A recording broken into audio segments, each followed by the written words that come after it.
অসুস্থ, উনার রোগ মুক্তি কামনায় আজকের দোয়া মাহফিলে উপস্থিত আমার সম্মানিত সভাপতি, আজকের প্রধান অতিথি হিসেবে উপস্থিত আমাদের দিরাই সাল্লার গণমানুষের প্রাণপ্রিয় নেতা, যার কথা দিরাই উপজেলা থেকে সাল্লা থেকে প্রত্যেকটি ইউনিয়ন এবং গ্রাম আজই সব জায়গায় ছড়িয়ে গেছে। উনি হলেন আমাদের দিরাই সাল্লার গণমানুষের প্রিয় নেতা অ্যাডভোকেট তাহিরা চৌধুরী পাবেল ভাই।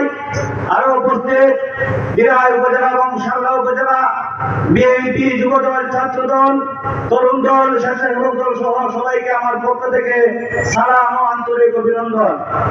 আজকে আমরা আমাদের বিএনপির হাইকমান্ডকে বলতে চাই যে আপনারা দিরাই সাল্লার সাধারণ মানুষকে জিজ্ঞান যে বিএনপির দুঃসময়ে যখন দিরাই সাল্লায় কোন বিএনপির অভিভাবক ছিল না, তখন আমাদের আজকের প্রধান অতিথি আমি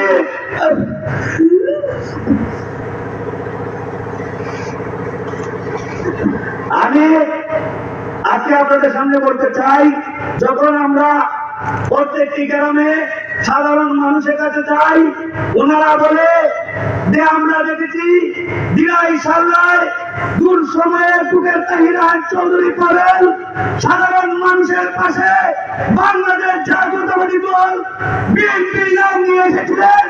আমাদের অনেক সহযোদ্ধা ভাই এই স্বৈরাচারের জেলে বন্দী হয়েছিলেন। আমাদের এখানে অসংখ্য ভাই যারা রয়েছে, কেউ স্বৈরাচারের আমলে ঘরে ঘুমাতে পারে নাই।